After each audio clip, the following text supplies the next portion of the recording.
Yoruba nation la fẹ́. Ọ̀dà mọ̀ ẹ̀jẹ̀ kan rí gbọ́. Yoruba nation la fẹ́. Ẹ̀sọ́ sókè ní ìsinyìí o. Yoruba nation la fẹ́. Ọmọdé ìlú máa ń pariwo. Yoruba nation la fẹ́. Ìlú ti gbóhùn sókè. Yoruba nation la fẹ́. Obìnrin ìlú dẹ̀ ń faraya. Yoruba nation la fẹ́. Àwa ò ṣe wọlé ìfaraya. Yoruba nation la fẹ́. Èyí tí àjẹ́ wa ó ti tó. Yoruba nation la fẹ́. Òṣì yìí máa pọ̀ lápọ̀jù. Yoruba nation la fẹ́. Àjẹ́ tún pa wá. Yoruba nation la fẹ́. Ìlú pa wá ìyà ń jẹ wá. Yoruba nation la fẹ́. Àbòlè ló ti pa wá tán. Yoruba nation la fẹ́. Ọmọ Nàìjíríà. Yoruba nation la fẹ́. Orí títí ló sọ̀rẹ́ndà. Yoruba nation la fẹ́. Ìlànà ọmọ Oòduà ń pariwo. No more wọn Nàìjíríà. Yorùbá World Congress ń faraya. Break it all nísìnyí o. Yorùbá World Voice dẹ̀ ń pariwo. Yorùbá nation nísìnyí o. Àgbẹ̀kọ̀yà máa ń faraya. Àwa ò ṣe wọ́n Nàìjíríà mọ́ o. OPC bígí là ń bẹ́. Ẹgbẹ́ Yorùbá lápapọ̀. Gbogbo wọn ti gbóhùn sókè. Yorùbá nation nísìnyí o. Akíntóyè bàbá pariwo. Good night to Nigeria. Yèyé Òṣàtọ́lá pariwo. Bye bye to Nigeria. Bàbá rọ́pọ̀ kí gbogbo. Bàbá kọ́kọ́ ti gbóhùn sókè. Bye bye to Nigeria. Dára tó ṣó ń faraya. Àwa ò ṣe wọ́n Nàìjíríà mọ́ o. AYCTC ń pariwo. Yorùbá nation ní ìsẹ̀yìn o. Ọláyọmí kọ́ kìkì mídíà. Àwọn kọ́kọ́ ti gbóhùn sókè. Good night to Nigeria. Bàbá Èkìtì ń polongo. Yorùbá nation ní ìsìnyí o. Máyégún jẹ́nẹ̀rà ń faraya. No more wọn Nàìjíríà. Ọmọọba Adéjọkẹ́. Màmá kọ́kọ́ ti gbóhùn sókè.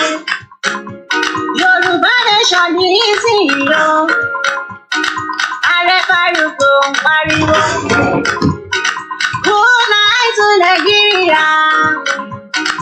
Olúọmọ Sunday Igboho. Akọgun gbogbo Yorùbá o. Ọwọ́ mi lókè fọ́mọdé mọ̀. Bàbá kọ́kọ́ dẹ̀ ń faraya. A ò ṣerú Fúlàní mọ́ o. Èyí tí àjẹ́ wa ó ti tó. Ó tún dẹ́.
Nísìnyí o, Yorùbá nation la fẹ́. Yorùbá nation la fẹ́. Ìkúnlẹ̀ ni wọ́n máa pàṣẹ ilẹ̀ Yorùbá wa. Gbogbo ẹ̀yin lọ́ba ilẹ̀ Yorùbá. Ẹ má ṣe wọ́n rọ ìran. Ẹni dé dá sọ̀rọ̀ ìyó. Gbogbo ẹ̀yin olórí adé pátápátá. Ẹ má ṣe wọ́n rọ ìran. Ẹ má rántí ikú àkọjá o. Oríro Yorùbá ò ní parun. Ilẹ̀ Yorùbá ò ní bàjẹ́ o. Ẹ ṣàtúnṣe sára ilẹ̀ yìí. Gbogbo ẹ̀yin alágbádá ilẹ̀ Yorùbá. Ẹ má ṣe wọ́n rọ ìran. Bàbá wa mo lọ síra mú. Odò bá ń gbé ayé lọ. Bàbá wa mo lọ síra mú. Odò bá ń gbé ayé lọ. Ikú tí kò ní gbà ẹni, òwe láti pa fún mi. Àwọn ọmọ lọ́nà méjì mọ́. Yorùbá nation náà. Àwọn ọmọ lọ́nà méjì mọ́. Yorùbá nation náà. Alábẹ́ni là ń pariwo. Yorùbá nation náà. Alábẹ́ni là ń polongo. Yorùbá nation náà. Ọmọ Yorùbá ní dásùnra. Yorùbá nation náà. Ọmọ àràyà. Yorùbá nation náà. Ọmọ Yorùbá ní Nàìjíríà. Yorùbá nation náà. Owó ti gbóhùn sókè. Yorùbá nation náà. Hausa Fúlàní bọ̀rọ̀. Àṣìwọ́ Nàìjíríà mọ́. Onílé kọ́ balẹ̀ lọ́nìí. Àṣìwọ́ Nàìjíríà mọ́. Ọmọ àtọ̀ orí wa o. Àṣìwọ́ Nàìjíríà mọ́. Láti sọ ní sẹ́yìn o. Yorùbá nation náà. Forward ẹ bàbá fọ́nẹ́fà. Yorùbá nation náà. Fún ẹ̀fọ́ dé ìbò. Yorùbá nation náà. Ojúlówó ọmọ Yorùbá o. Yorùbá nation náà. Ọ̀pẹ̀ ọwọ́ dé ẹ̀gbọ́. Yorùbá nation náà. Aláàbíkà máa báṣẹ lọ. Yorùbá nation náà. Ọmọdé ẹ̀bọ̀ máa ṣe wòrán. Yorùbá nation náà. Ọlọ́run bẹ̀rẹ̀ ìrẹ́. Yorùbá nation náà. Àwọn alálẹ̀ àgbẹ̀ ọ̀nìjà o. Yorùbá nation náà. Ọmọ Yorùbá aṣojú rẹ̀. Yorùbá nation náà. Lásòkàdù tó bá ń dán. Ọmọdé ẹ̀mọ́ orúkọ rẹ̀ ò ní parun. Ilẹ̀ Yorùbá nígbà tó kàdù tó bá ń dán. Ọmọdé ẹ̀mọ́ orúkọ rẹ̀ ò ní parun. Orí títí ló sọ́rẹ́ndà. Yorùbá nation la fẹ́. Ọmọ Ìbàràpá lápapọ̀ ẹ̀jẹ̀ adúpẹ́ lọ́wọ́ Akin ọmọ Yorùbá lápapọ̀ tìlé tó kó ẹ̀mí àbọ̀ ẹ̀bá nǹkan mọ Adéyẹmọ Chief Sunday Adéyẹmọ Ìgbòho orúkọ ńlá tí ń jámọ̀ láyà bí àrá orúkọ tó ń dẹrù bo lórúkọ gan-an. Ọmọ Yorùbá ẹ má sùn o torí pé bùrà a kò lè fojú kégbodò láyé títa ríro lẹ̀dá ń kọlà wúrà tó máa dán alànà kọjá dandan o. Ọ̀wọ́n irin ní má bẹ̀rẹ̀ wọ̀nà ẹ̀dá kan ò lè ṣì wá lọ́nà mọ́ ẹjẹ́ àfìmọ̀ṣọ̀ kan ká lè débi re ẹjẹ́ àjọ gbárùkù ti Sunday Ìgbòho ṣá ọmọ Ìgbòho mọ̀rẹ́ nílùú Alágbàdo Òde ọmọ atapẹ̀tẹ̀ wọnú omi ọmọ gèdèlè wodò sànyà ìsànyà ò rẹ́ràn bàbá yín láàrin ìdí omi kò síná ń kán sí yín lẹ́nu ọmọ òkúta mẹ́ta òkè Ìgbòho ìkan ń ṣe yín ní dábọ̀dàbọ̀ ìkan ní mọ́ rọra ìkan tó kù nígbà tí wọ́n ò mọ̀ Ìgbòho mọ̀rẹ́ kí ló dé Ìgbòho mọ̀rẹ́ sí ọmọ òpópó sanran ìgbàgede Ìgbòho sùn wọn láláìsí bẹ̀rẹ̀ wọn ní kó ní bẹ̀rẹ̀ ó máa kó bẹ̀rẹ̀ lọ ẹ̀sìn òní bímọ méjì ní Ìgbòho mọ̀rẹ́ bẹ́sìn bá bímọ méjì ní Ìgbòho àfikàn pọpọ sí amúkan yòókù bọ sànyà àtúmúyà rẹ̀ tí ò lọ́rọ̀ gbọ́ àfiṣẹrù wálé wàrà mòjé ọmọ onílé ọlà àwọn àjòjì tó ń ṣe ségesège tọ́láwọn ò ní bomi kó sí mu wọ́n láwọn ò ní bomi sànyà wẹ́sẹ̀ ìgbà tójú kò fi rí ńkọ́ gbogbo wọn náà sáré bomi kó sí mu wọ́n sì bomi sànyà wẹ́sẹ̀ ọmọ abẹ́rẹ́ mẹ́ta òde ayé ọ̀kan ṣẹ́ ọ̀kan tẹ̀ ọ̀kan tó kù ní gbogbo ayé ti ránṣọ kiri gbogbo ọmọ Yorùbá Sunday Ìgbòho onírèlẹ̀ láéláé torí àbá lásán nìkan ń dá òkúta ò ṣe gbé fún wọn o ìmọ̀ràn lásán ni ti balùwẹ̀ kò pọ́sibú kó dòdò láyé ń bí ó kún díẹ̀ kí tọ́ domi láéláyé ìtọ́ mi lè domi Sunday Ìgbòho arógun má ti dí tó ń jà fẹ́tọ̀ Yorùbá ní tilé tó kó.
Again. No going back. Ìgbòho òòṣà iṣẹ́ rẹ̀ ń tẹ̀síwájú. Mr. Koiki ẹ ṣé o, àwọn ọmọ mi ló ń kí yín o. Àwọn ọmọ mi ló ń kí yín o. Lágbára Ọlọ́run, a máa délẹ̀ lérí o lórúkọ Jésù. Yorùbá nation. And a very good afternoon and welcome to the live transmission. It is a beautiful Saturday. The weather is beautiful outside. It is just coming up to 2:49 p.m. local time in London, May 20th, 2023. I welcome you as you're settling into the conversation. It's going to be more of English presentation because I am speaking to the international community. Most especially as a lot of us that are following the G7, summit or conference that is currently going on in Japan. So this broadcast will be in English for the benefit of those that are also in that part of the globe. I welcome you once again. My name is Alawami Koiki, one of the media fighting the right cause and asking the international community regarding a country in West Africa called Nigeria. Nigeria, as we all know, the history has been running for the last 108 years.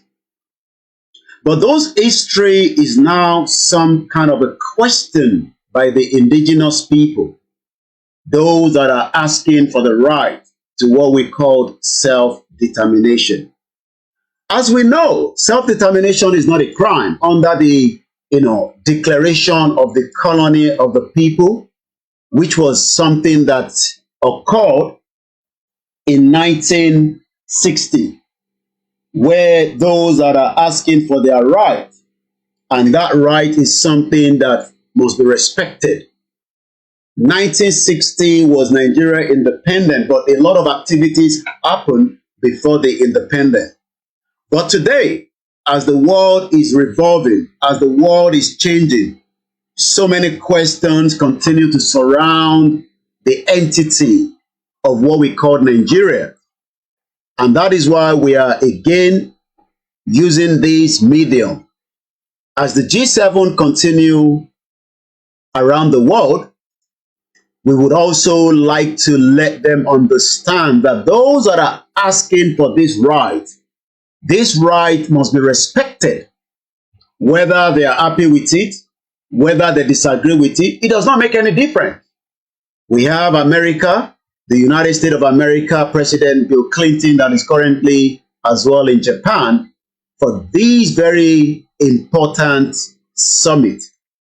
We have our Prime Minister, Rishi Sunak, that have also traveled all the way for these magnificent, important summit. We also have the Macron that have also traveled, the French president that has also made it all the way down to Hiroshima 2023 G7. We also have in there Trudeau, the Canada Prime Minister, that is also representing his country, Canada. We also have as many other European countries. We have German Prime Minister that has also traveled all the way to Japan in Hiroshima. We also have what we can call so many other countries that have been invited. The host is Japan. And Japan, as we know,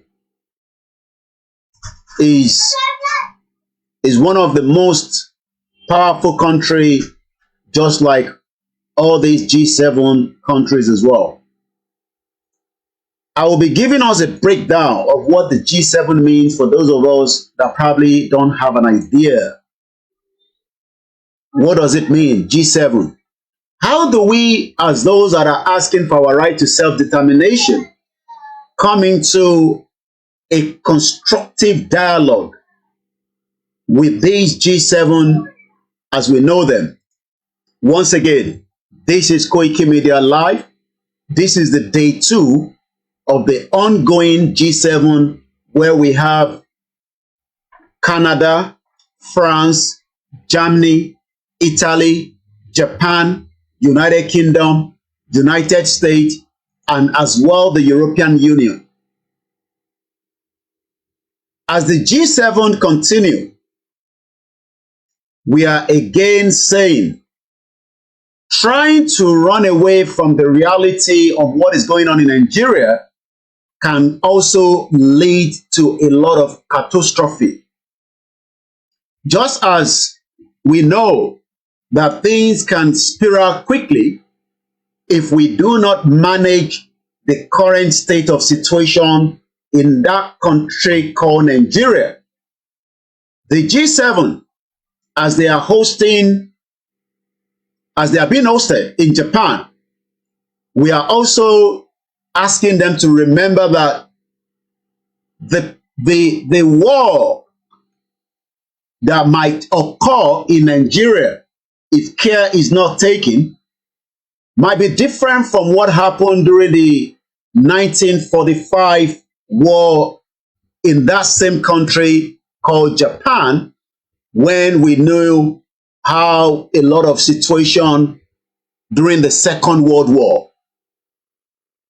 The surrender of the Empire of Japan in the World War II was actually announced by the Emperor Hirohito on 15th of August, but was formally signed on the 2nd of September 1945, bringing the war hostility to a close. By the end of July 1945, the Imperial Japanese Navy had become incapable of conducting major operations, and the Allied invasion of Japan was imminent. Together with the United Kingdom and China, the United States called for the unconditional surrender of the Japanese armed force in the Potsdam Declaration on the 26th of July 1945.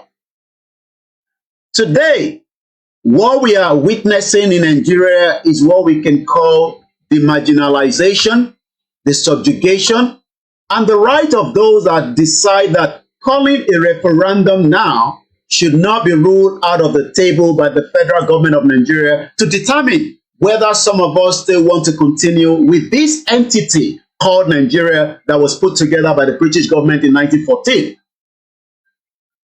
And as we know, if we do not do anything now, what we saw during the World War II, or what we can call the Civil War that led to 5 million people being killed by the federal government of Nigeria and their ally in 1967 for 3 years.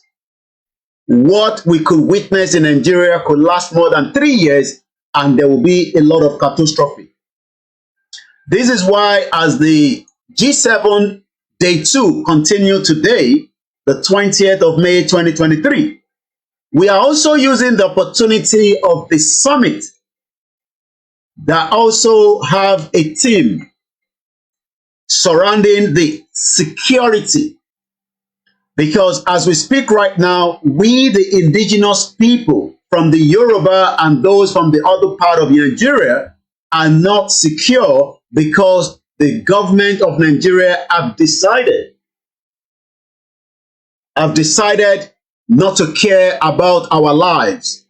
So my life as a Yoruba man is no longer safe. So as the global community are talking about this beautiful summit that is currently going on as we speak right now, it's called the Day 2. And for those of you that are watching the broadcast, you can tell that they are actually discussing economic security. And when we talk about economic security, in the southwest part of Nigeria, we do not have what it calls economic security anymore. all part of the Yoruba land, coming all the way from Kwara State, all the way to Kogi State, coming down to Ondo State, Ekiti State, Osun State, and then going into Oyo State, down to Ogun State, down to Lagos State. We have now witnessed that for the last almost 2 decades, the Yoruba people can no longer secure themselves because we have been marginalized by what we call the Fulani government. They've literally opened the border that America, Japan, Canada, Germany, and the European countries, all the way to UK, making sure their own borders continue to be secured. But what we witness in the government of President Muhammadu Buhari have literally left open for a very long time of 8 years, the influx of the jihadists penetrating into Nigeria and creating havoc on a daily basis in thousands of people. And the statistics of this government in the last 8 years is indicating that more than 100,000 innocent people have been killed. More than 100,000 innocent Nigerians have been killed. So if the world G7 is talking about economic security, Nigeria is going to create a lot of havoc in the future for the same economic security that they are trying to fight for. We know that the jihadis are funded both from inside Nigeria and outside, because evidence indicated that in United Arab Emirates, there were some jihadis that were funding those back home. Up to today, the Nigerian government refused to tell us the names of those perpetrators of the link that the United Arab Emirates, were able to find out quickly, and people were sentenced. Today, as we know, which I am now going to back my reference to so many, because as the world is talking about economic security, they must also look into Nigeria, because even the American diplomats were killed in Anambra State by the jihadists, the same people that are being protected by the Fulani government, and likewise the Sultan of Sokoto that refused to speak out. So we are using today, under the G7 Day 2, discussing the economic security, to look into what is going on in Nigeria before it becomes a full-blown civil war. There is still a lot of room for dialogue, whether the Igbos, whether the Yorubas, the Ijaws, the Edos, the Hausas would like to all live together. It has been done before. America has given that backing to countries around the world, and they've conducted a peaceful referendum to the exit of those countries. Why is Nigeria different is the question. Are we going to wait until the jihadis kill more American citizens on the soil of Nigeria? Are we going to wait until the jihadis kill more people from French as a French citizen in Nigeria? Are the Japanese going to close their eyes and be talking about economic security when in Nigeria there could be a target by the Fulani jihadists in Nigeria? Is Germany going to keep their eyes away and allow Nigeria to go into where we are overrun by the jihadists because the government is no longer capable of dealing with the problem? Is the European country going to shy away and not speak out now until more innocent European citizens are killed in Nigeria, just as 4 people were killed that worked with the US consulate in Nigeria? I'm asking again, the G7, are you going to close your eyes and allow Nigeria to become the next ISIS breeding ground? Italy, you have as many of your diplomats and citizens that are operating in Nigeria. Are you going to allow the ISIS, the Boko Haram, the jihadis to continue to chop their head and then nobody said anything? The question is, even as we speak right now today, the United Kingdom have issued warning to any UK citizen traveling to Nigeria to avoid traveling to Anambra State. The question then is, who is the next target by these breeder of Boko Haram and the terrorists operating in Nigeria? My name is Olami Koiki. I am speaking directly to the world leader.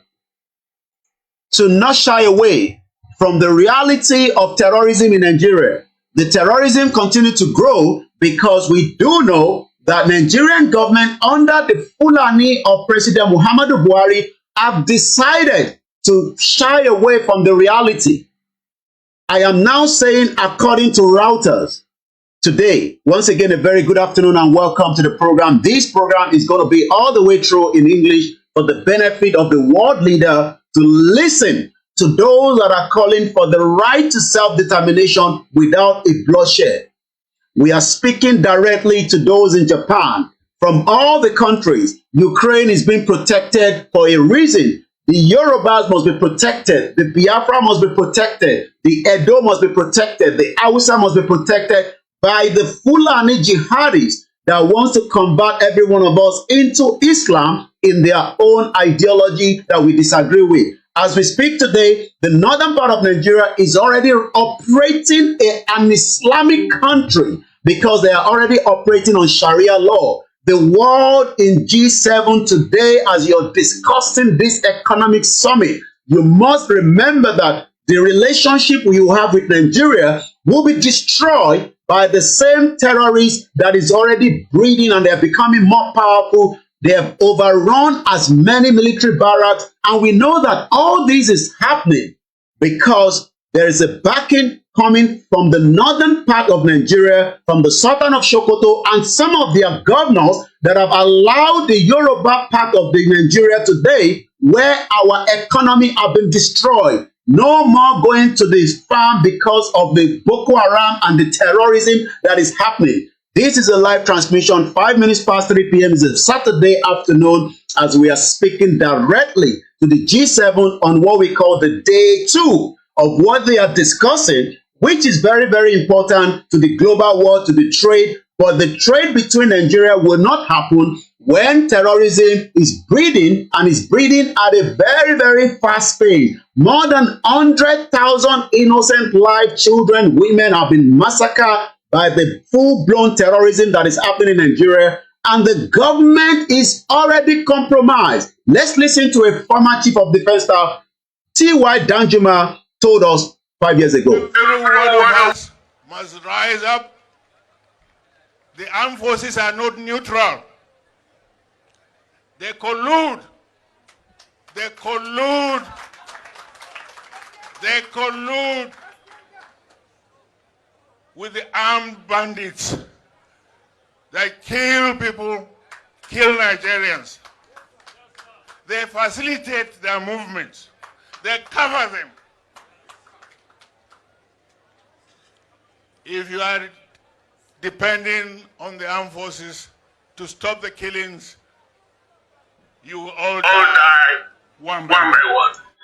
Again, I am telling the international community, discussing economic security when Nigeria is already a breeding ground for the next ISIS, Islamic State of whatever they call themselves. There are more than 10 different terrorists operating in Nigeria. And the intelligence continue to tell us in the last 10 years that the government of the Federal Republic of Nigeria have shied away from telling you the lies, where the current Minister for Information, Alhaji Lai Mohammed, travels to abroad, travels to the West, and tell you that nothing is happening. But you saw what actually took place in Anambra State last week, Tuesday, precisely on the 13th, just at about almost 1,500 hours, when there was an attack on the consulate vehicle and 4 lives were lost. Is America, Joe Biden, are you going to continue to shy away and allow more innocent people to be massacred after 100,000 have been killed in the 8 years of President Muhammadu Buhari's government? Are you going to look away? The Japanese Prime Minister, the French, the Germany, the European Union, the Italian, the UK. Let's also remind you that it is not the first time that we've been talking. To back up what I've just been saying, this is in our Yoruba language. This woman was attacked at home in Ondo State, the southwest part of Nigeria. This is what she had to say.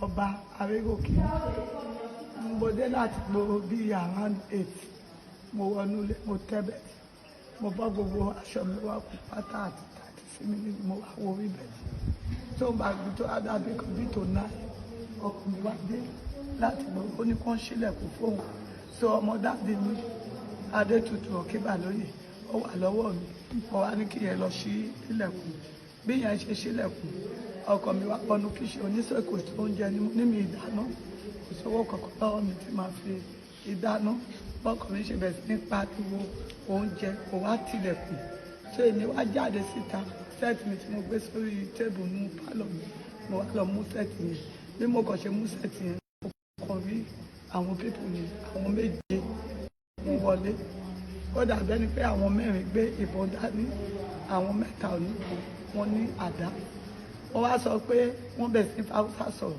wọ́n ní Súbàhà Fúlàní bá wọ́n ní sú kìnnápà ni wọ́n láwọn kì í ṣe Fúlàní pé kìnnápà làwọn wọ́n ní kí n gbé owó wá mo wá fi Haúsá dáhùn pé báńdé kùdí wọ́n ní àpò kùdí wọ́n ní báńdé kùdí wọ́n ní kí n gbó wá wọ́n ní mi ì lóko bí kan ṣe gbá ìbọn mọ́ mi láyà ìkan tẹ̀lé ọkọ̀ mo pé ọkọ̀ mi ó lọ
So what do they expect of us now?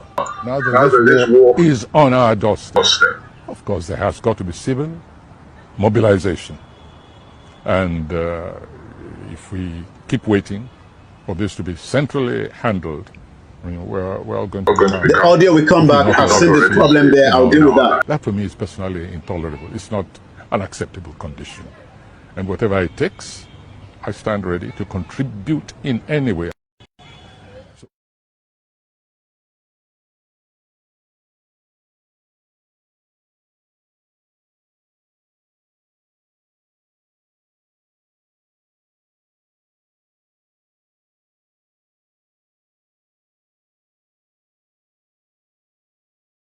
Sorry, yeah, the reason for the attack is because our mothers are no longer safe. So let me rewind what I said earlier that was missing in that almost 2 seconds or 2 minutes, in the broadcast, that audio was not coming out.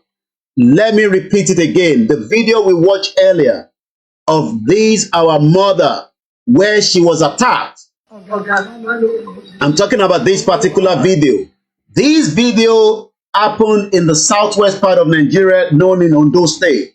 She was invaded in her home. I am now asking all the G7 countries. I started with America. I said, as America, would you allow a terrorist to invade an American citizen in their private residence? I went on to tell Japan Prime Minister, would you allow a citizen to be invaded by what we call a terrorist? I went to say the same to Canada and France, Germany, Italy, United Kingdom, and the European Union. Are you going to sit back and allow all your citizens where terrorists can invade them and then kill them, kidnap them for ransom? Is this something that you would allow in the West? Why then are we not looking into the current state of situation in Nigeria, where more than 100,000 innocent Nigerians have been killed? This is what you missed out in the last 2 minutes of that sound where engineers were trying to rectify the problem.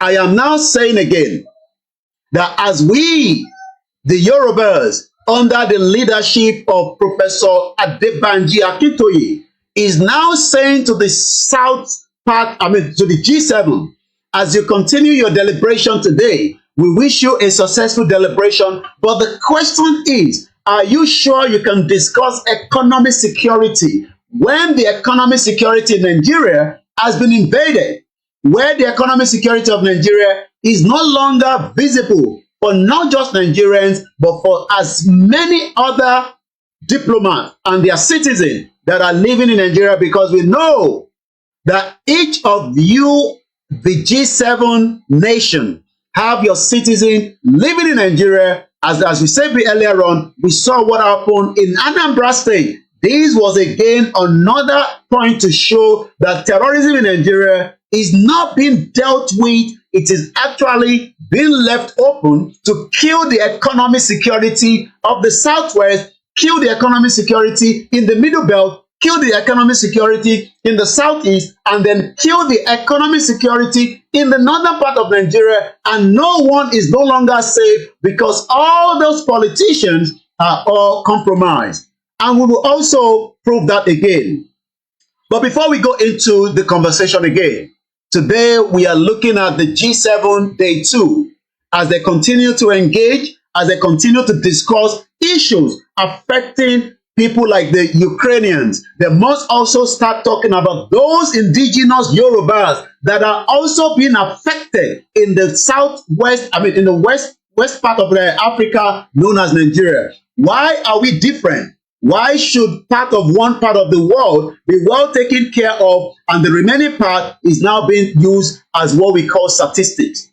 Once again, my name is Olami Koike. I'm one of the media representing the Yoruba Nation movement. And as we continue to say, we would sit on a dialogue with America, with Japan, with Russia, with Ukraine, with any countries around the world. But neglecting what is happening to the indigenous people could lead to what we are witnessing in Sudan and what has happened in the past, where there was what we call the civil war in 1967 that led to 5 million people And we know that that is not what Joe Biden stands for. Joe Biden have spoken during the United Nations General Secretary Assembly, last year, and this is what you have to say. Why then are you shying away from what is happening to the real indigenous people in Nigeria and those from the Southwest as well? Perhaps singular among this body's achievements stands the Universal Declaration of Human Rights, which is the standard by which our forebears challenged us to measure ourselves. They made clear in 1948, human rights are the basis for all that we seek to achieve. And yet today in 2022, fundamental freedoms are at risk in every part of our world, from the violations in Xinjiang, detailed recent reports by the Office of UN High Commissioner, to the horrible abuses against pro-democracy activists and ethnic minorities by the military regime in Burma, to the increased repression of women and girls by the Taliban in Afghanistan. And today, we stand with the brave citizens and the brave women of Iran who right now are demonstrating to secure their basic rights. But here's what I know.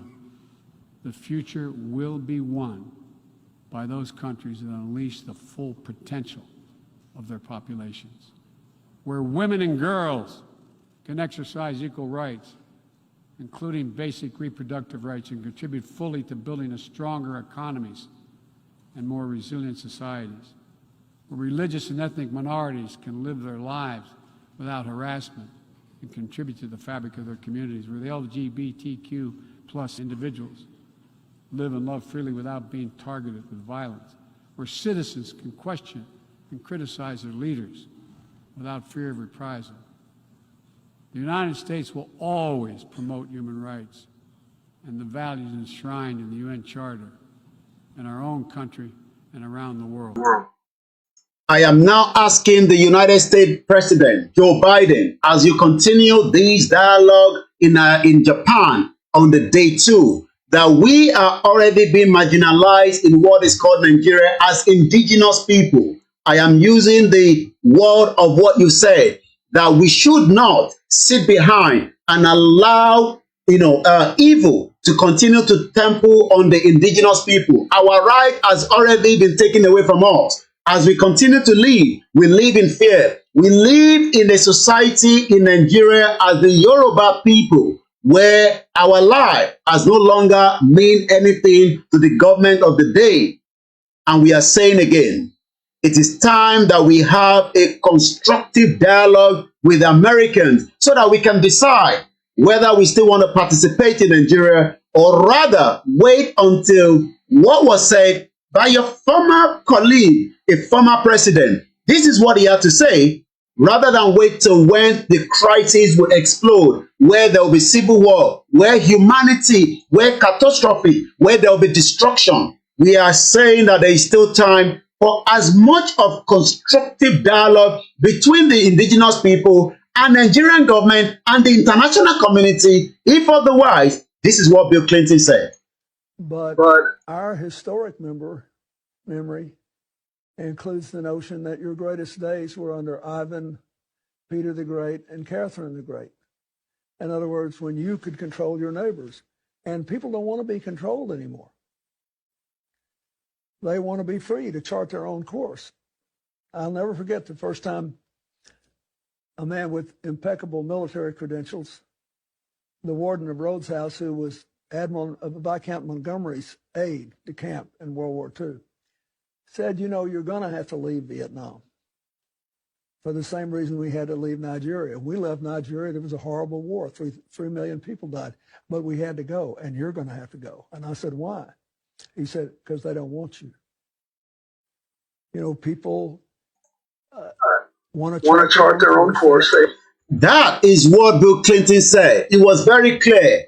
Japan is holding the summit of the G7. But in 1945, we saw the atrocity, we saw the World War II, we saw the damage, the human catastrophe. But today, as the world is sitting on that beautiful round table, why Bill Clinton was telling us some few months back that the same way you left Nigeria during the Civil War of 1967, if there is no constructive dialogue between the indigenous people, we might end up seeing the same scenarios that is playing out right now in Sudan. It has been played before in other countries around the world. But in 2023, just as the right of the American is important, the right of the Yoruba people must be decided whether we want to live in Nigeria as Nigerians or as Yoruba people. And that decision is in our own hands, not in the hands of the West, not in the hands of the federal government, but we would prefer to have a kind of a constructive dialogue, a conversation where we can all decide, just as the Ukrainians are making the decision whether they want to be part of Russia or not, how the other part of the globe, the last countries from Montenegro that decided whether they want to be part of the Serbia, that decided to make their declaration on the July 2006, from likewise the South Sudan, which is the newest country. We are saying to those that are sitting in the round table of the G7 that the lives of the Yoruba people is as important as the lives of the American citizen. The life of the Yoruba people is as important as the life of the German people. The lives of the Yoruba people is as important as the life of the Japanese people. The lives of the Yoruba people is as important as the lives of these people from the French people, the French citizen. The lives of the Yoruba people is as the same as important as the life of the Italian people. The lives of the Yoruba people is as important as the lives of the UK citizen. The lives of the Yoruba people is as important as the lives of those from the European Union. Our life is not to be taken as a peanut. The lives of the Yoruba people must now be looked into, so that we do not take the law into our own hands.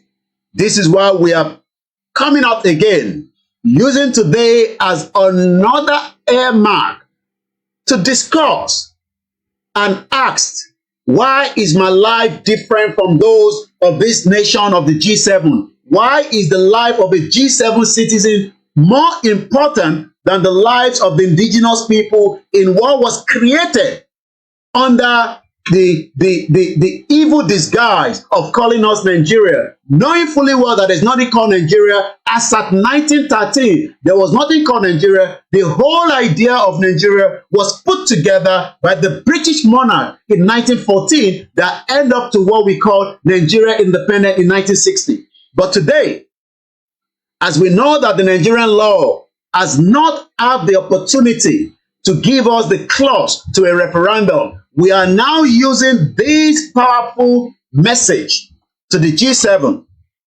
to look into the indigenous people so that we can have the way out without a bloodshed, so that we can all decide, just as the other countries around the world, just as those that have had from the East Timorians that had a referendum. The South Sudan was given a referendum to believe whether they would live together or there will be an exit. We do not want as many more lives to die, and this is why we are saying that there is still room for conversation. But if we do not look into such, then we are giving room for other options. And those options might have what we call a kind of catastrophe to humanity. Our life is as important as any other G7 nation, and we will decide whether we want to be part of Nigeria or not. Nobody will be forced, just as an Americans will not be forced to decide whether he wants to change their sexuality or not. The lives of those that decide to change their sexuality is not even being, trampled on. Why then must our life be held into a Nigeria when Nigeria is not working for us as indigenous people? And this is why we are saying, as the G7 continue this economic security summit, we say we must also be respected. We must be given our right. As there's a lot going on in the G7, let us say again that as you are all uniting against Russia, we hope you would also unite against the federal government of Nigeria that continue to disobey its laws. We hope that you will do whatever it takes as you continue to look for solutions so that the lives of the Ukrainian can be decided. We hope that you would also look into the lives of the indigenous people with over 250 different ethnic groups living together in what is known as Nigeria in the southwest part of Africa today. Once again, my name is Olayomi Koiki. The Boko Haram continue to operate without any cross-check. And again, this is just an evidence to such.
So what you're watching for those nation representing the G7, I am sure you would not want, these kind of activities happening in America in broad daylight.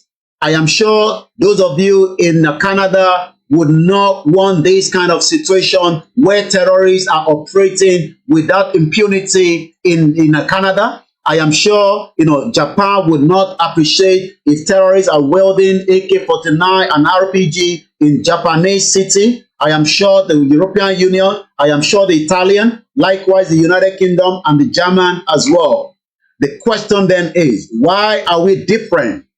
Why should our own case be different from the current state of things? We also can say, this is what we were told by the late Malafia regarding the insecurity in Nigeria being sponsored by a current governor in the northeast part of Nigeria today.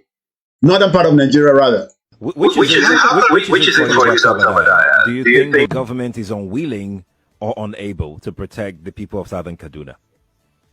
In fact, it is not only unable, it is unwilling, and we have good reason to feel that they are part and parcel of the killers. Let me make some revelations to you. That's a very big allegation, Dr. Obadiah. The government is part and parcel of the killers. Yes. That's big. Yes. Yeah. Okay. How would the government just say, oh, it is revenge killing and so on? Then you leave it there. Oh, because it is revenge killing and so on and so forth. The body language of this administration, the body language of the state government shows clearly that they have a hand in the killings. No doubt about it. Because, you see, General Abacha, and people don't give him his due. Do you think you would have tolerated such nonsense? And let me make some revelations, because some of us also have our own intelligence networks. Okay. Have met with some of the bandits. We have met with some of their high commanders. One or two who have repented. They have sat down with us, not once, not twice. They told us that one of the northern governors is the commander of Boko Haram in Nigeria. Boko Haram and the bandits are one and the same thing. They have a sophisticated network. During this lockdown, their planes were moving up and down as though there was no lockdown. Moving ammunitions, moving logistics, moving money, and distributing them in different parts of the country. They're already in the south, in the rainforest of the south. They're everywhere. They told us that when they finish these rural killings, they will move to phase 2. The phase 2 is they will go into the urban cities, going from house to house, killing prominent people. I can tell you, this is the game plan. By 2022, they want to start a civil war in Nigeria. You heard them quite right without mixing words. That was the former Deputy Central Bank of Nigeria, was killed last year thereabout in Nigeria after a lot of revelation regarding the insecurity.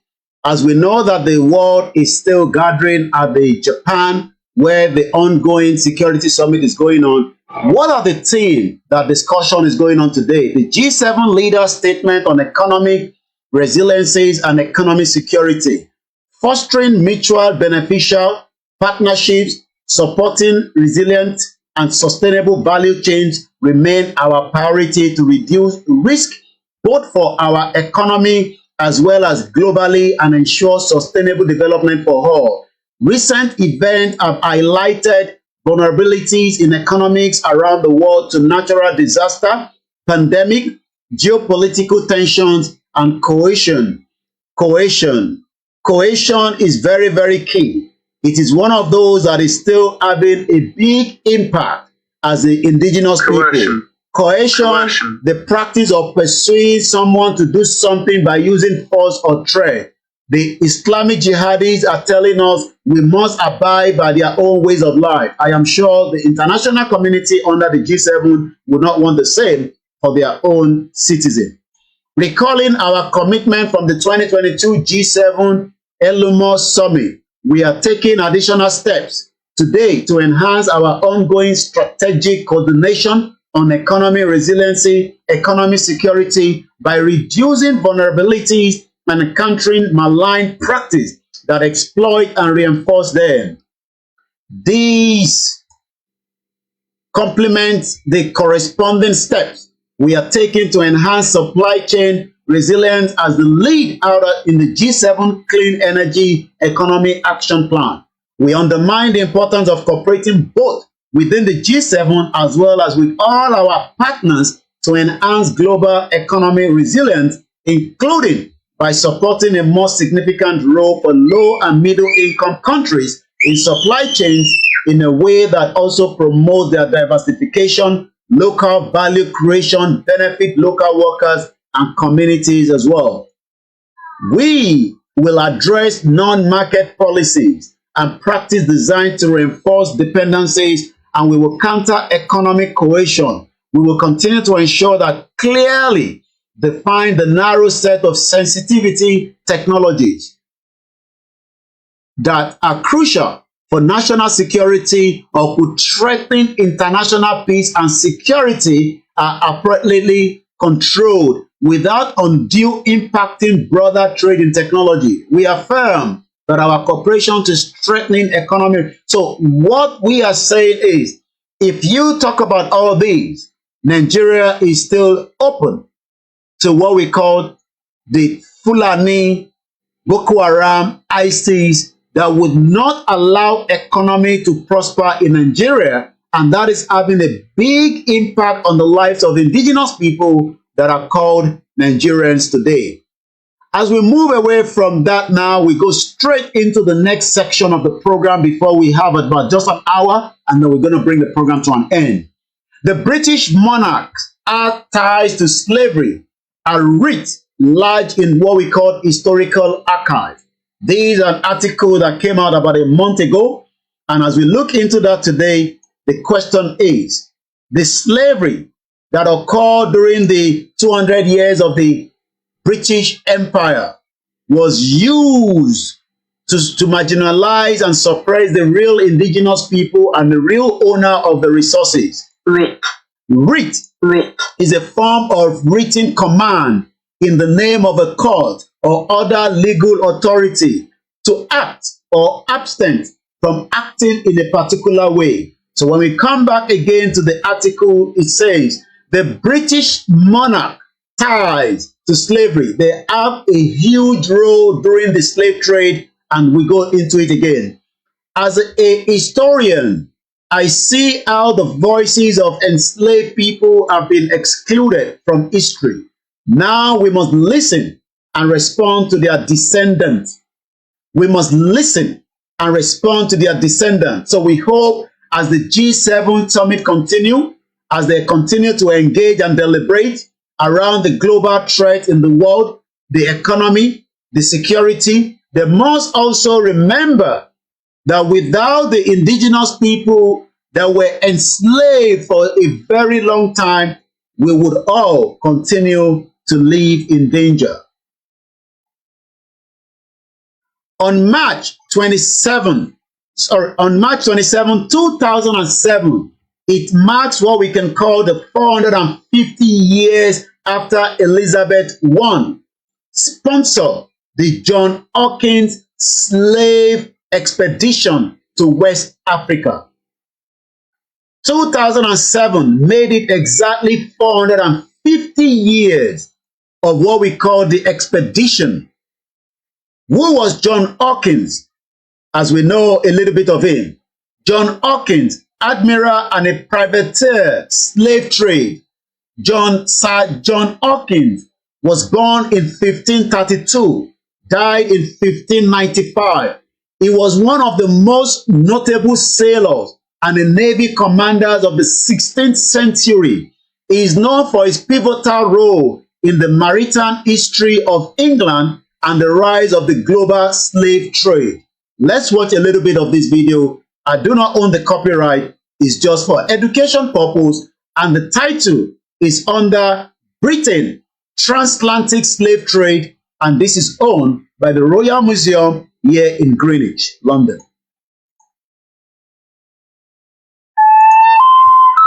The portrait shows Sir John Hawkins. Here is a statesman, essentially. This is him as an official of the court. He is, of course, also a businessman. His family is involved in the trade to Africa, and in 1564 he actually seized Africans and became the first English slave trader.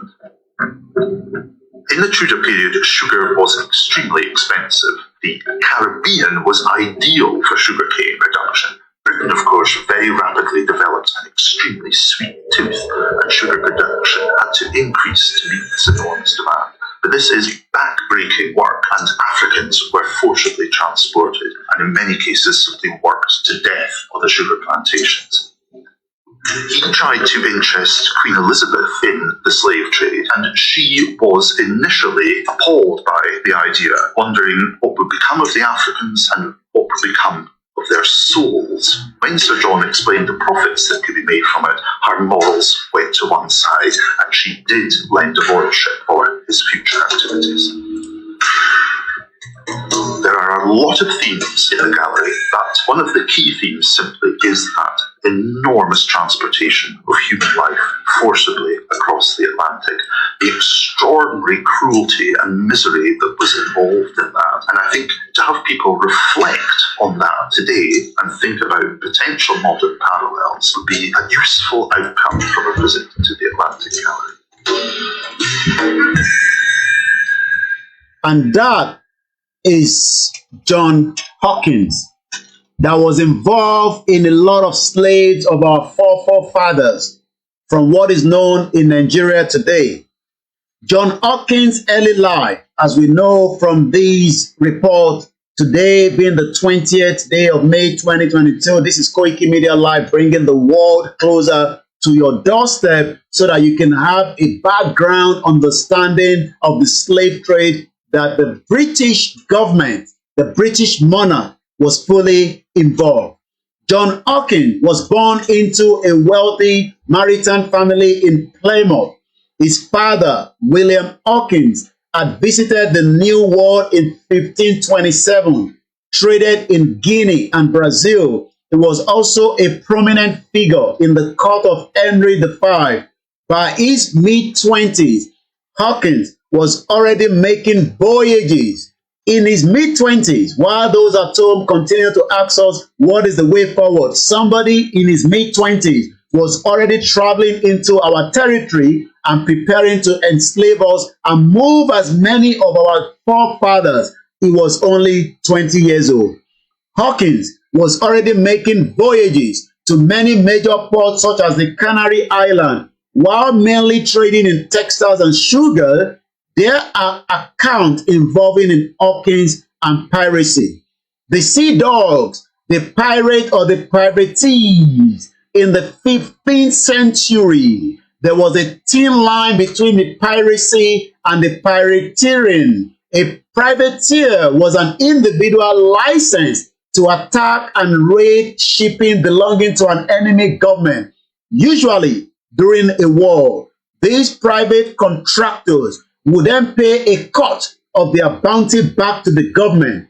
In this case, Sir John Hawkins, Sir Francis Drake, Sir Martin Frobisher, Sir Walter Raleigh, known collectively as the Sea Dogs. So you got the understanding that these were people being used during the 15th century to create a lot of havoc, were a group that were commissioned by the Queen.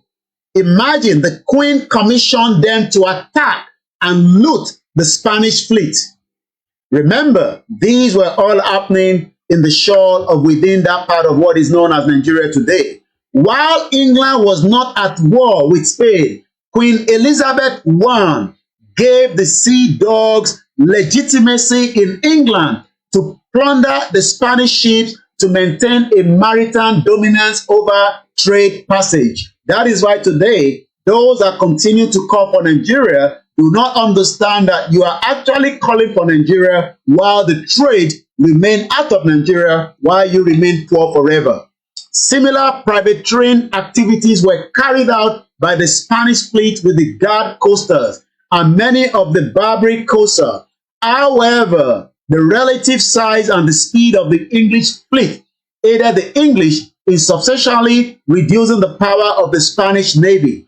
These actions were a determining factor in King Philip II's attempted invasion of England with the Spanish Armada. John Hawkins and the slave trade. While several other Englishmen had already taken slaves from Africa, remember, why other Englishmen? They didn't say Yoruba men. It was not Hausa men. They were not Igbo men. Englishmen had already started taking slaves in what we call Africa by the mid-15th century. John Hawkins effectively set what they call the pattern that became known as the English slave trade triangle. He set up what we call today the English slave trade triangle. And what does that mean? What do we understand by that? When you hear the word the English slave triangle, maybe we should get a better understanding to that.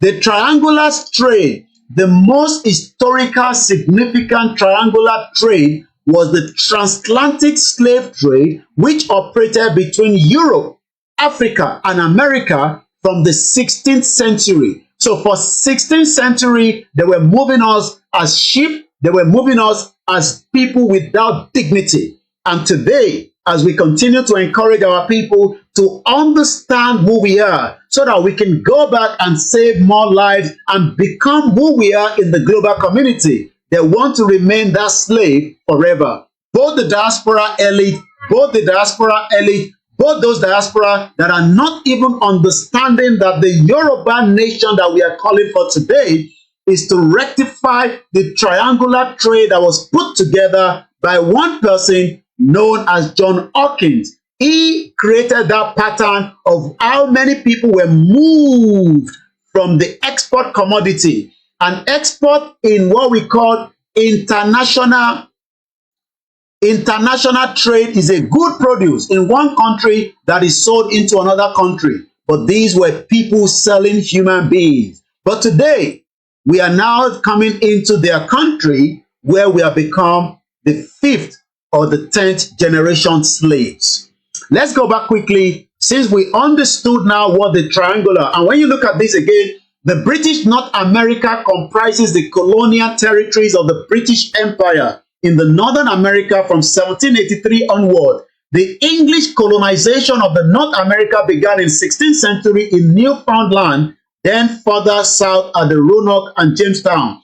But what we are explaining to those of you that are listening to this is that during that period of the slave trade, John Hawkins created the triangular trade. The Atlantic slave trade was used, a system of a three-way transatlantic exchange known as historically as the triangular trade, which operated between Europe, Africa, and America. But today, every part of Europeans are stopping us from getting into their country, and as much as also UK left Europe after 35 years, America is stopping you from getting into their countries. Why then do we want to remain in those countries called Nigeria when we can set up a new diplomatic tie, a new relationship with this country, and decide if we want to go there, we must be respected with our own Yoruba passport, just as an American would not even be bothered coming into Nigeria because their passport makes them to travel around the world, as the Japanese as well. These are the reasons why we are calling for the Yoruba nation. It's not just because the Fulani is killing us in the forest. It is because of the Atlantic slave trade that took place in the 16th to the 19th century. A classic example is the colonial Molosser trade. What do we understand by the colonial Molosser trade? The colonial Molosser trade occurred throughout the 17th, 18th century. These were all happening during the 17th, 18th, and 19th century. Nigeria was only Nigeria in the 19th century. That literally means that the Yoruba kingdom has been existing before the 18th century, before the 17th century. The European colonials in America, molasses was a major trading product in America being produced by enslaved Africans. They were using us as sugar plantation on the European order. Let's go back to John Hawkins. Some of you never know the damage that has been done on our lives, but as you continue to wish that Nigeria continue, the world is laughing at you as a slave that continue in whatever way or shape, whether you get to Europe or you get to any part of the world. Earlier in his career, he led an expedition in which he violently, when I use the word violently all the time on this platform, some of you are always criticizing Koiki Media. But during the time that John Hawkins, this is his face, in case you don't know who the person is, he was using violence. He never used peace. He actually used violence to capture 300 Africans in what is known as Sierra Leone, and then transported them without any authority, without any reason, but for one reason, to their own selfish interest. So when I sit here and I tell you that going out of Nigeria is either through dialogue or violence, I want to let you know that John Hawkins started violence. I did not start the violence. They were using violence. And what do we know by the word violently? When we use that on dictionary today, let's see the meaning. Violently. Once again, Violently. One more time. Violently. It is called using physical force. Using physical force intended to hurt the Africans, to remove them from their own territory as slaves, damage, and sometimes kill someone or something. So when I say to those of you that listen to me all the time, we will take Yoruba nation, but we will be preparing our mind for whatever is going to come. It does not matter if it's going to be violent, which we do not pray for, but let's remind ourselves that John Hopkins was using violence to capture 300 Africans. Those were human beings. Those were people that doesn't want to be taken out of their territory, but John Hopkins used violence on them. So when some of you don't understand what has been done on the psyche of some of us, while we sit here back to back, I want you to understand that there was a guy called John Hopkins, where he was endorsed by the Queen Elizabeth I of the time to capture slaves in Africa. Early in this year, early in his career, he was using what we call career. When we say career, some of you are driving Okada, that is your career. But somebody was using his own career to violently take away Africans, especially in the southwest of what is called Nigeria. Sierra Leone, as we know, when we go back to history, is under the Oyo Empire. The Oyo Empire was literally destroyed so that they can capture as many slaves and take them into sugar plantation. So continue to love your country called Nigeria. I pray Nigeria does not happen to you. I will be here as I continue to remind you that Nigeria is literally at the verge of breakup. This is Koiki Media. Continue to support us. We need your support, especially this week. Like I said, your support is needed for my own personal needs. That's all I can say for now. If you think you can support us, let us know. It is very, very important. It is urgent, as I say, and I'll be telling you more about that as well. But it is voluntary. You are not going to give us and then ask us what we've done with it. It is voluntary, and I'm talking to those like-minded people. I am personally saying that we need your support on Koiki Media because this week is very, very important. And like I said, if I don't need it anymore, I will let you know. But if it comes through, that means that we can use it quickly for the reason why it's needed. It's personal. That's all I can say. Thank you so much once again. And this is the damage that has been done on our psyche. And that is why some Yoruba people think Nigeria is much better than what we are calling for. Early in his career, he led an expedition in which he violently, remember that word, violently. Violently is not something good. Violent, or what they say violently, sometimes people get killed. The reason why Nigeria is violently on you is because there's no human right. There's no reason for that, but because we are not Nigerians. So I can wear my own military uniform here, but you in Nigeria, your military uniform is no longer tolerated. But the British allow me to wear these anywhere within the country in America. What makes it different in Nigeria is because Nigeria is not a country. And we must continue to enlighten and tell you that Nigeria is at the verge of breakup. It will break, whether close to 6 countries. It could break in dialogue, but I am very, very doubtful on that. If we were captured violently, Nigeria would break violently. Even if it has to go to another civil war, we are prepared for that. Now, let's come back again to John Hopkins. Now that we understand that John Hopkins is a bad man, an extremely bad guy that was using us to sell to Spanish. And today, some of you want to go to Spain, but the Spanish is telling you to get away because you are not welcome. But during the 15th century, John Hopkins was removing us without any question. So let's go further. Early in his career, he led an expedition in which he violently captured 300 Africans in Sierra Leone. Do you know what he done to them? He transported them to Spanish plantation in America. He removed 300 people. Only God knows how many people survived all the way to what we call, because remember that 15th century was a very cold time. There was no aircraft. It was a ship. And they were moving them to America, and that is why today we have a lot of Negroes, as we call them, or they call them, in America. There's a lot of Americans now that will like to go back to Sierra Leone because they find out that their root is not literally an American, but it's from Sierra Leone and what is called the Yoruba land. He moved them to what is called the Spanish plantation in America.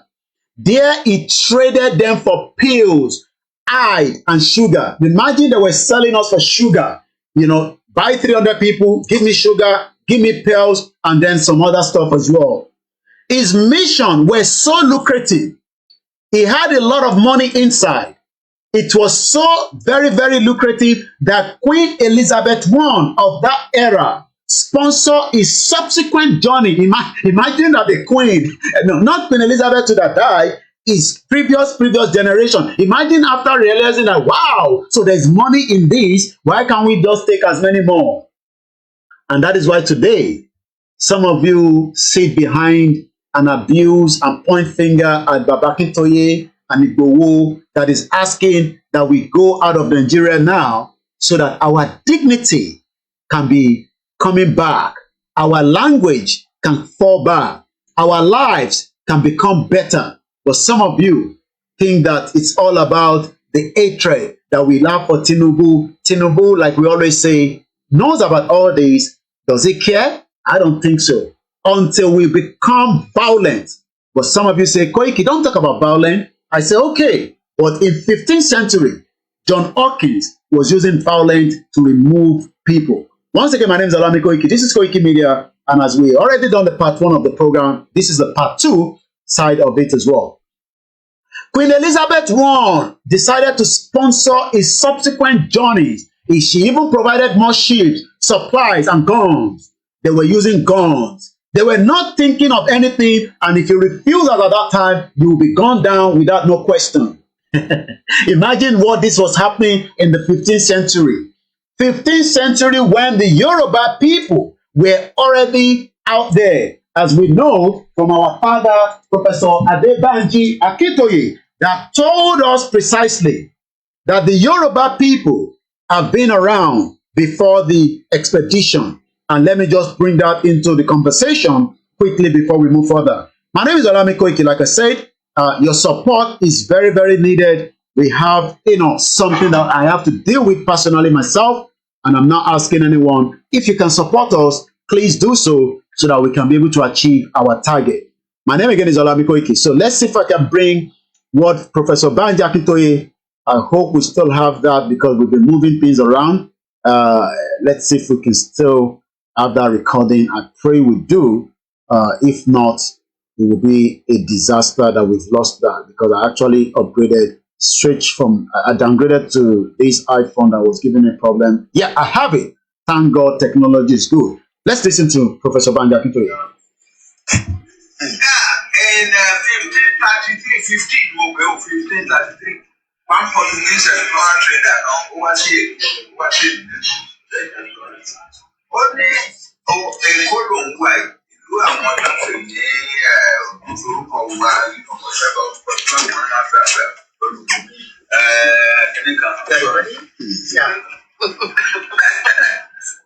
but beyond this place, I hear that there are many big towns in the interior.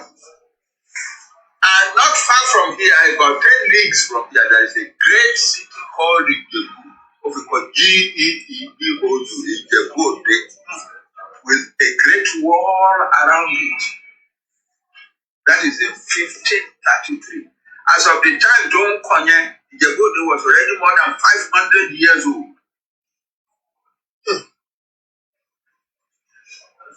Our cities and towns in Africa,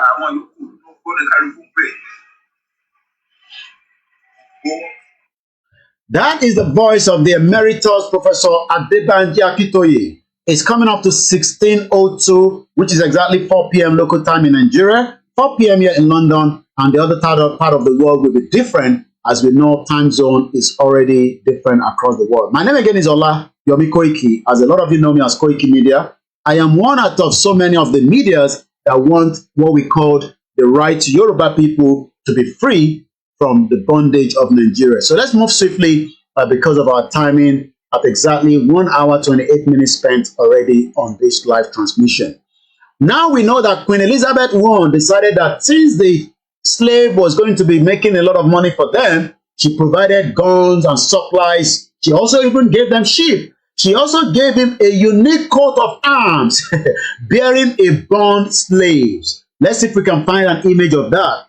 She gave him a unique coat of arms bearing the slave. These are what was never told in the history of who we are. So let's see if we can find out what it looks like. So this is the coat of arms. Imagine what was given so that they can use that. So this is the coat of arms that was given to this man called John Hawkins. We'll find out a little bit about him, where he was living before he died.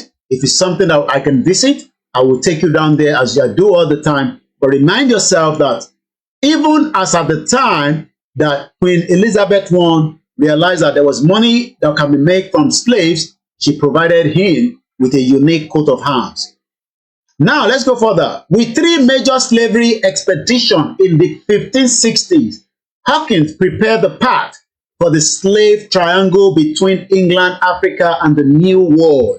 English goods were traded in West Africa, slaves were captured, trafficked on the notorious Middle Passage across the Atlantic.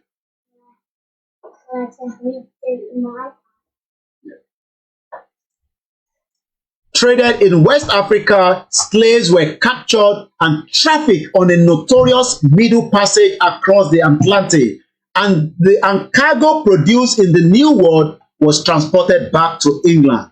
His 4 voyage to Sierra Leone between 1564-1569 took a total of 1,200 Africans across the Atlantic to sell them to the Spanish settlers in the Caribbean island of Hispaniola. And this is the kind of ship they were using there, not like the new ones that they have now. So people will probably die a lot before they arrive in there. Sir, they even gave him Sir because he did a little bit of job for them. So they gave him a Sir. Sir Francis Drake and Sir John Hawkins. Sir Francis Drake, one of the 12 brothers, was raised and educated by affluent Hawkins family. In the 16th century, we are now at 21st century. Remember that Yoruba people have been existing before 16th century, according to Baba Akintoye. 500 years before 15th century, Ijebu-Ode was a town and city. So there's nothing to come and tell us that we are not, important people during that time. 16th century England, it was quite commonplace for cousins such as Drake to be brought up by their wealthy relatives. John Hawkins was about 12 years Drake senior. His expertise and influence led to Drake joining Hawkins in his privateering activities, which is slave trade. This includes Drake's command on many campaigns against the Spanish Navy force and is later appointed as the Vice Admiral in engagement against the Spanish Armada. He also embarked with Hawkins on his voyage to Sierra Leone between 1562 and 1569. Here, they enslaved around 1,200 Africans. According to slavers' account of the time, this act would have involved, hear this, killing at least 3 times that number of the people. So during that time, they killed 3 times the number of the people. Sir John Hawkins, shipbuilder. Hawkins has spent his life around ships and learning the particulars of sea warfare. Did you hear that? The sea warfare. How many of you are preparing your mind should things go the other way around in Nigeria? Working as a shipwright, he stressed the importance of producing faster vessels with better mobility and long-range combat capability. This design directly influenced the later frigate of the 18th century. Remember, now we are in 21st century. Where do you want the Yoruba people to be in 22nd century? Ask your kings, ask your Baale, ask your elite. Most of them died abroad. They take their body back and everybody celebrate them.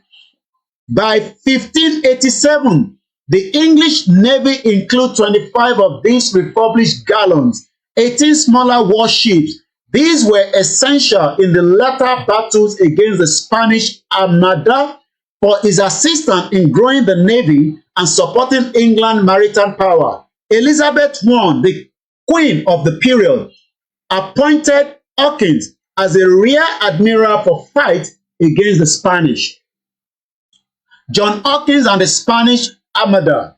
set against the nation contest for the Navy dominances and a backdrop of a Catholic and Protestant hostility, England and Spain went from small skirmishes into non-declared warfare. This culminating in the Spanish fleet attempting to invade England in May 1588.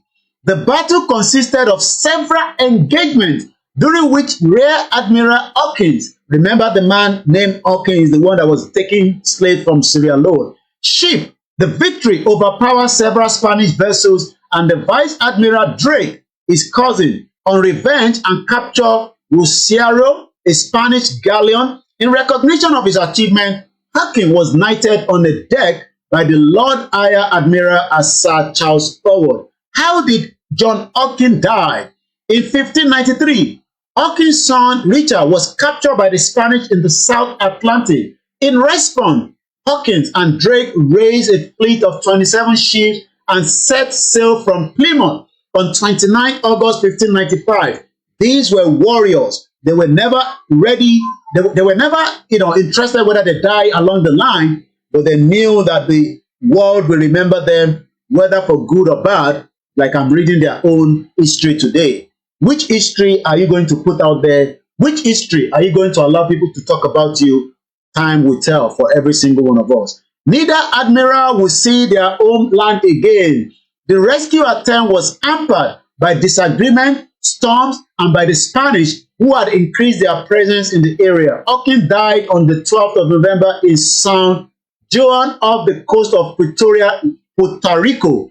Drake sailed across the Spanish mainland towards Panama in an attempt to escape. However, in January 1596, off the coast of Portobello in Panama, Dynasty swept through the fleet, killing him on the 26th.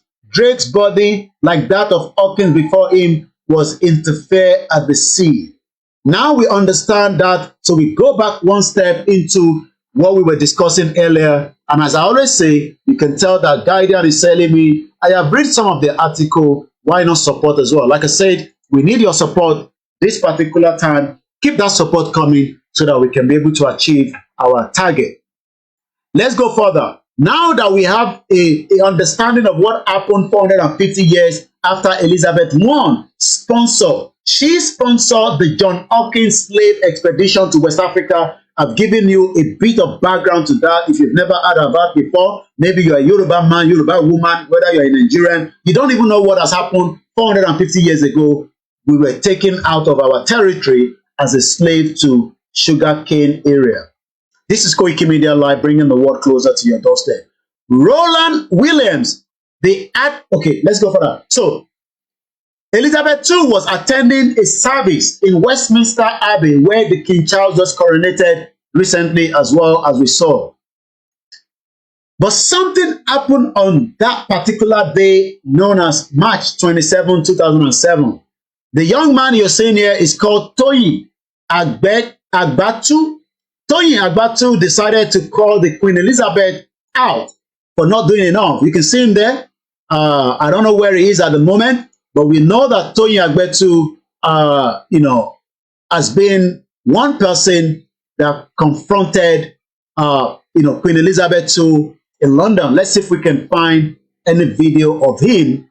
And I think this is the event that led to what is now a discussion. Let's watch this video.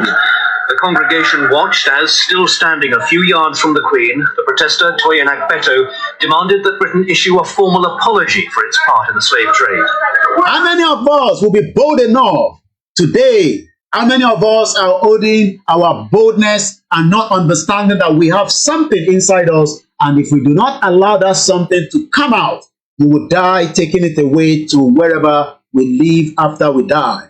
We must remember, even though Toyin Agbatu challenged Queen Elizabeth II, I am not sure whether Toyin Agbatu, I believe, is still around, but Queen Elizabeth II is gone. But Toyin Agbatu will be remembered for confronting a Queen of England right inside the Abbey, challenging her rather, for what happened during the slave trade in what is known as Nigeria and the other part of Africa. The service came to a halt.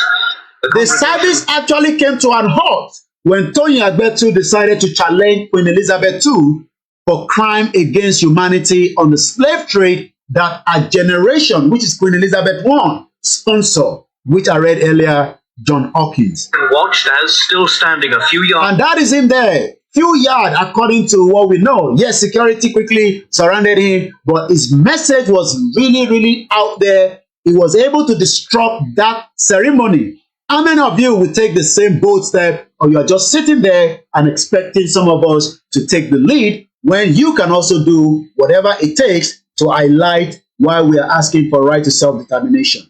From the Queen, the protester Toyin Agbeto demanded that Britain issue a formal apology. It was very clear. He was demanding that Britain issue an apology for the slave trade that Queen Elizabeth I decided that it was making money, and it provided guns and ships to John Hawkins to kill as many Africans and as many Yoruba people. Its part in the slave trade. The word sorry is still hard to say. They still don't want to say sorry because do you know why? If they had to say sorry, something will lead to something. Let's finish watching this and I'll play the next video quickly.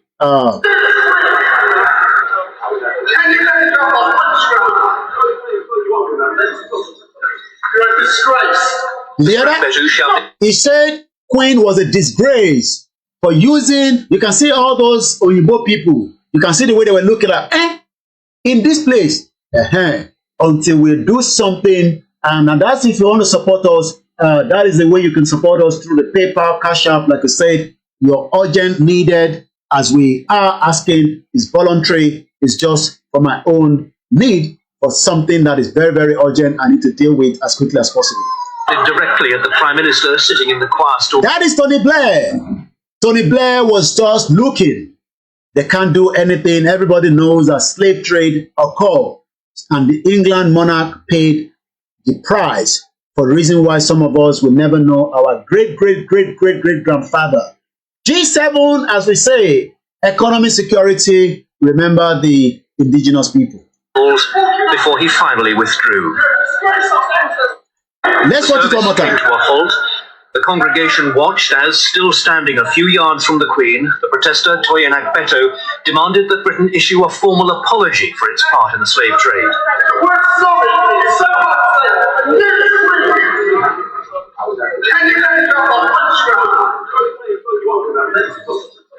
You're a disgrace. Mr. Agbeto shouted directly at the Prime Minister sitting in the choir stalls before he finally withdrew.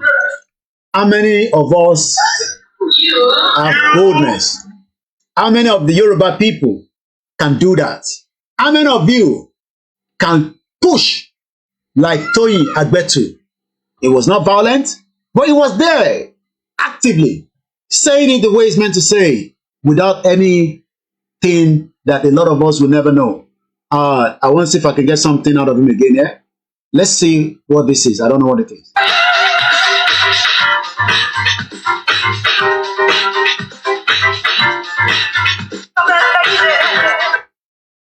Okay, I think it's like a music. Toyin Agbeto present Nemesis, the Transgressive Storms EP. Well, we pray for the brother. He's a Yoruba man, I can tell with the name, but how many of you will be bold enough? Or you are just all waiting, while some of you sit behind the fence, and then it's so easy to criticize Sunday Igboho because some of you do not have the balls. Igboho had the balls to face the consequence, and we pray that the Lord Eledumare put him to defeat all his enemies internally and externally. Some of you will never be bold enough like Igboho, and Igboho name will be remembered as one of our own for the rest of our life. We appreciate him, just as we cannot say more than billions of thank you for confronting the Fulani government, standing firm, telling them that we, the Yoruba people, must exit this contraction. You can see what Igboho has done. It's almost similar to what Toyin Agbeto was doing to the Queen Elizabeth II here in UK. That tells you that we, the Yoruba people, nothing can do us if we all stand firm. But some of you, any little thing, it's in that, let's say, and that is why some of you will die before we get to the final destination. Because you want to compromise this journey, you will die during the process. Because this journey is not a mankind. This is a spiritual journey. And Toyi was there in 2007, talking directly, just few meters to Queen Elizabeth II, that you should apologize for what your own monarch did. But some of you today are too scared. You don't want violence. But John Hawkins was violent against us all the time during that period in the 15th century. But today, nobody wants violence. If we do not want violence, the G7 must prepare for a conversation with every indigenous people. If otherwise, the violence that we don't want will eventually happen at the appropriate time. Let's read further quickly before we start winding down from here. My name is Alami Koike. I hope your Saturday afternoon is going very well wherever you are. Like I said, the presentation is in full English because I am communicating this particular program to the G7 so that it can be on record today that I did such as well.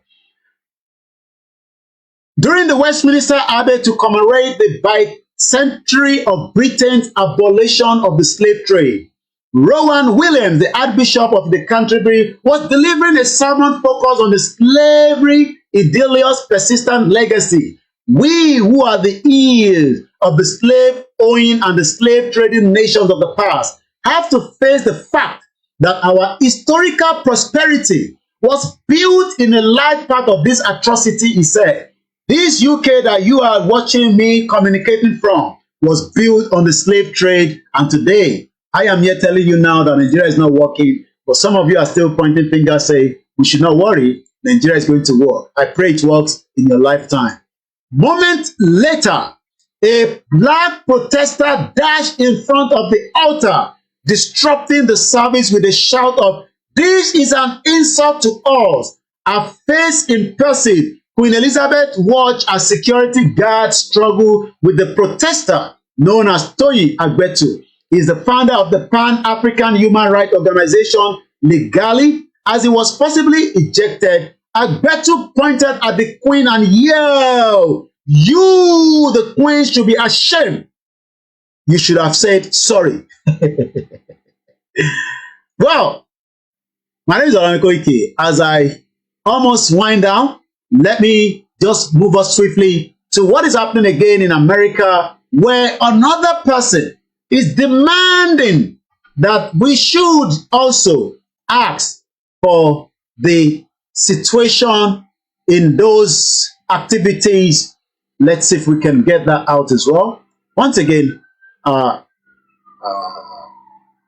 with us. I need to look for that video quickly. Yeah, videos. And then this will be the video. Let's watch this as well.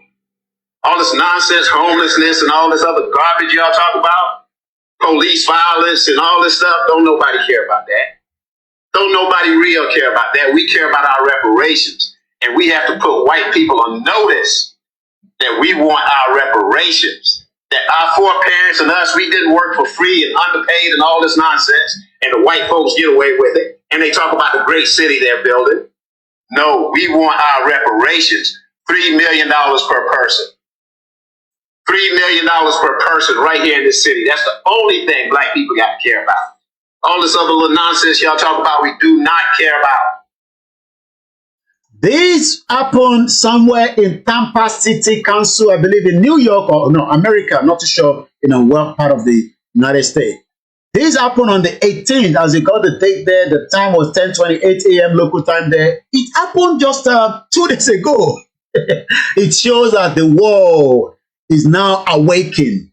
The more we continue with the, with the constructive dialogue, telling the world our plight, I'm sure we will get to where we are going very, very soon. Let's watch this one more time. Like I said, I do not own the copyright to this. All this nonsense, homelessness, and all this other garbage y'all talk about, police violence and all this stuff, don't nobody care about that.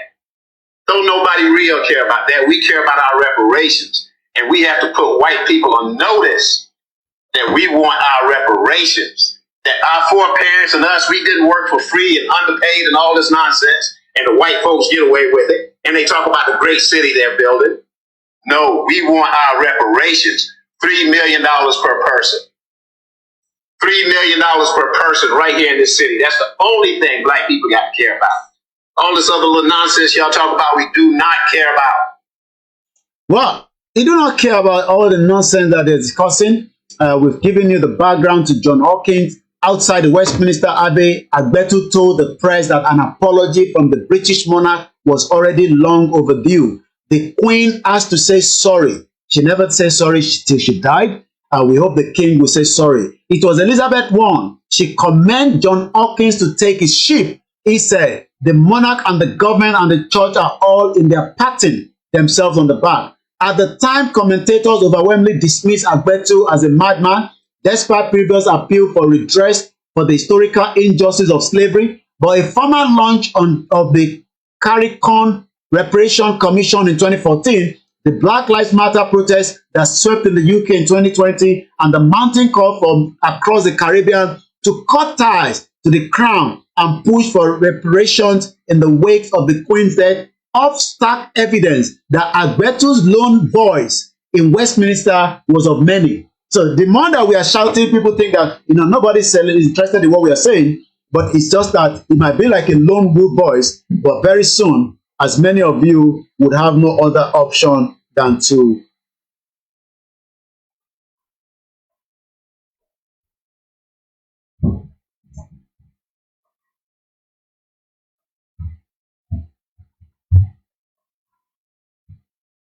once again, a very good afternoon and welcome to the program as we continue to tell you all about the G7 and likewise what is happening as well with the monarch. We are just about a few more minutes before the end of the program. So it is not Agbetu alone. I mean, imagine he was talking in 2007, but today now we have as many indigenous people that are now questioning, the British role or the British monarch during the period of the slave trade and the indigenous people as well. As I'm going to be winding down, we pray that the G7 will listen to our cry so that things can be resolved amicably without any violence. We do not want to go through the route of John Hawkins that was very violent on our people. So this can be done violently by having a conversation with our leaders and those within the Yoruba Nation movement. It is the day 2 of the G7. We will continue to monitor what is happening there in Japan, and then we'll be bringing that up later on, maybe for tomorrow during the Sunday broadcast. So make sure you stay tuned with us. Time right now in Japan is extremely late because the time zone is different from here. It is exactly 26 minutes past midnight. They are already on Sunday. So in the next few more hours, when we come back tomorrow, I'll be looking at what is going on within the G7, and I'll be bringing it up to date for the benefit of all our viewers and listeners from different platforms as well. Have a very blessed day. Once again, Yoruba Nation has come to stay. Yoruba Nation is non-negotiable. Yoruba Nation has nothing to do with the current politics played in Nigeria called Begiri and Amala politics. The Yoruba people are the indigenous people that were forcefully put together by the British monarch in 1914 for their own selfish gain, but we can still come together and tell them that things can be done in a very, very civilized society, because I am sure that all these individuals, all these G7 nations and the West and the European Union would never want terrorists to attack their loved ones, would never want the economy, security to affect them. Why then are we different? Yoruba people, wake up. Your elite might not tell you this. Your media at home might not tell you this. Your kings might not tell you this. But one thing is, we that we are fighting for the right to self-determination are the only ones that can tell you the truth and nothing but the truth. The Yoruba people have suffered inside Nigeria, and it is time that we leave Nigeria now before it is too late. Nigeria is at the verge of breakup. Breaking up now is nothing to be scared of. We can break up and still be, union in terms of, neighbor as a neighbor. but we don't think living together with Nigeria is no longer, working.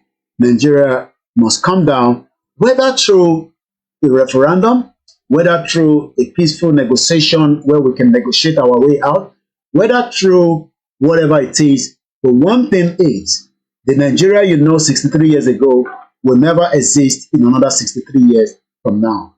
As I leave you again in the hands of Eledumare, thank you so much. Like I said, the presentation was in English because of the audience I wanted to target outside the vicinity of the Yoruba community, because there's a lot of media running into Japan and they're still going, even though we don't have the source, the money to have traveled down to Japan. It would have been nice to travel to Japan. I would have been able to engage as many other journalists that are on ground there, and maybe we can, push what we are doing. But like I said, if we don't have the kind of, funding to do such, that would literally mean that, events like these will just come and go while we are here all the time, trying our best to tell the world about Yoruba Nation.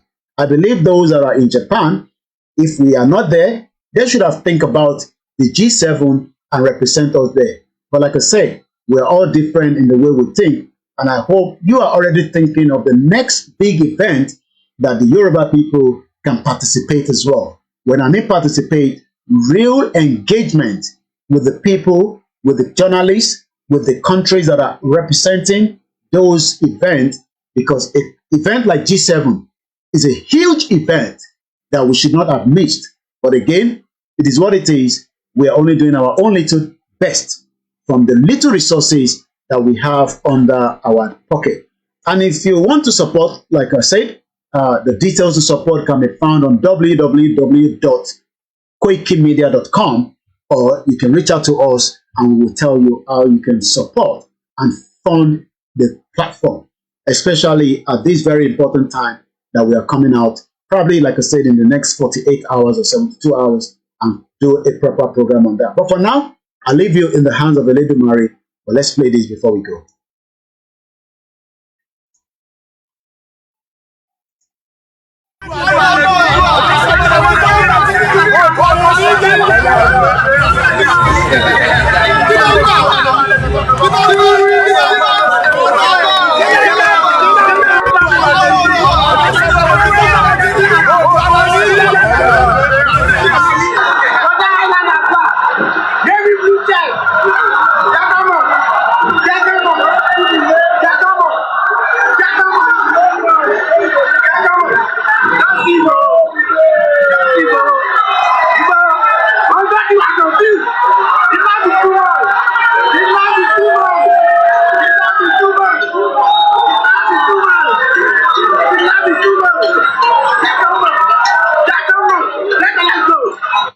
Let's remind ourselves that our engagement with international community relationship is very, very important. You can do it as individual, you can do it as group of people. Some of you have different WhatsApp group. Have you thought about putting a letter together under your own group? Nothing to even do with the big brand of the Yoruba self-determination movement, which is called the YSDF.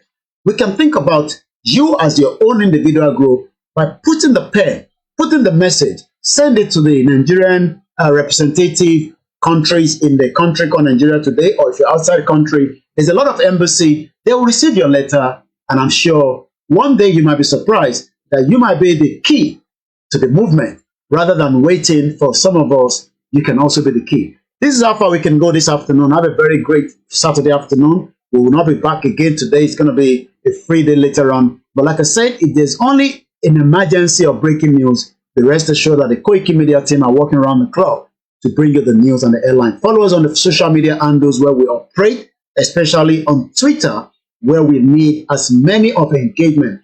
A lot of the Yoruba people are not on Twitter. It's a very, very sad situation. We should be under the table of the G7 countries, telling them the reason why we want to go.